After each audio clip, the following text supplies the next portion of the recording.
Hi friends, వీళ్ళేంటో చూస్తున్నారా? హైదరాబాద్లో మా పిన్ని వాళ్ళ ఇంటికి వచ్చాము. సగ్బీన్ జావ కాసుకుందామని ఇవి ఆర్డర్ పెడితే బడా సాబుదానా అని ఆర్డర్ పెట్టాము. పెడితే ఇవి చూడండి ఎట్లా ఉన్నాయో, ఎంత పెద్దగా ఉంటాయా. వీటిల్ని మేము బాయిల్ చేస్తే దగ్గర 1 అవర్ పట్టింది ఇవి బాయిల్ అవ్వటానికి.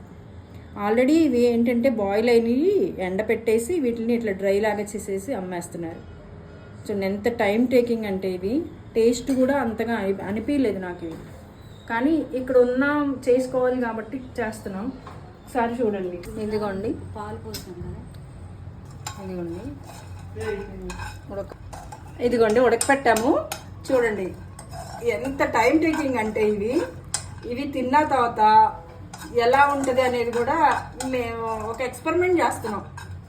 చాలా టైం టేకింగ్ పట్టింది వీటికి.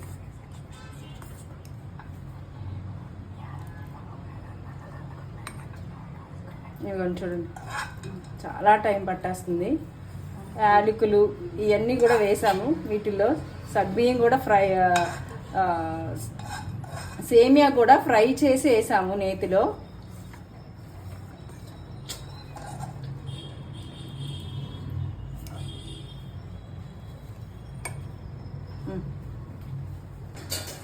ఇదిగోండి పాలు పోసాం కదా ఇందాకడే, వీటిల్లో బెల్లం కూడా వేసాము. కొంచెం కలిగి తిప్పుకుంటే దీని టేస్ట్ ఎట్లా వస్తుంది అనేది మాకు ఒకసారి టేస్ట్ చేసిన తర్వాత కానీ తెలియదు వీటి సంగతి ఏంటో. అంటే నార్మల్గా సేమియా పాయసం చేసుకోమా ఇది అని విచిత్రమా అంటే చేసుకుంటాం. ఈ ఫెస్టివల్ సీజన్లో ఇంకా ఎక్కువ చేసుకుంటాం. డైలీ చేసుకునే వాళ్ళు కూడా ఉంటారు. కాకపోతే ఏంటంటే ఇక్కడ మాకు విచిత్రంగా కాస్త కనపడింది ఏంటంటే ఈ సాబుదానా అనేది కొంచెం లావుగా ఉడికేదానికి టైం తీసుకుంటుంది కాబట్టి అసలు టేస్ట్ ఎట్లా ఉంటుంది అనేది మాకు ఇప్పుడే తెలుస్తుంది. వన్స్ సరే ట్రై చేద్దాం టేస్ట్ ఎట్లా వస్తుంది అనేది. ఓకేనా? జీడిపప్పు, బాదం పప్పు, కిస్మిస్ నేతిలో ఫ్రై చేసి పెట్టుకున్నాం. ఇవి వేసేస్తున్నా. ఇవి వేస్తేనే కదా పాయసం అనే దానికి టేస్ట్ ఉంటుంది.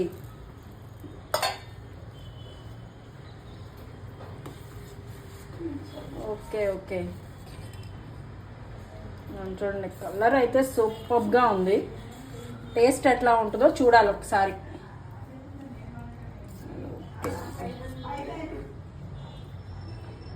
ఓకే